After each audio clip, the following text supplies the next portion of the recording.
Hello সবাইকে, আসসালামু আলাইকুম। আজকে আমি একটি পুডিং বানাবো। পুডিং বানানোর জন্য প্রথমে দুধটা জাল দিয়ে নিচ্ছি।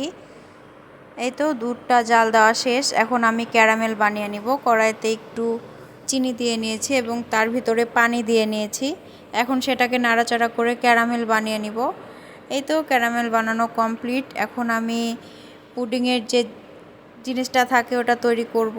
2টা ডিম দিলাম, ভ্যানিলা এসেন্স দিলাম, তারপরে আমি দুধ দিয়ে নিলাম। তারপরে তো ক্যারামেল রেডি। এখন আমি যেই দুধ, চিনি, ডিম এগুলো তৈরি করলাম ওগুলো দিয়ে দিলাম। দেওয়ার পরে আমি মুখটা লাগিয়ে দিলাম। লাগানোর পরেই তো কড়াইয়ের ভিতরে একটি রুমাল দিয়ে নিলাম। তারপর রুমালের উপরে আমি পুডিংয়ের যে বাটিটা ছিল সেটা বসিয়ে দিলাম এবং এভাবেই জাল করে নিলাম প্রায় 40 মিনিট। তৈরি হয়ে গেল আমার পুডিং। ফ্রিজে রাখতে হবে। তারপর এই তো আমার পুডিংয়ের ফাইনাল লুক। কেমন হয়েছে অবশ্যই জানাবেন, একটি লাইক করবেন এবং চ্যানেলটি সাবস্ক্রাইব করবেন।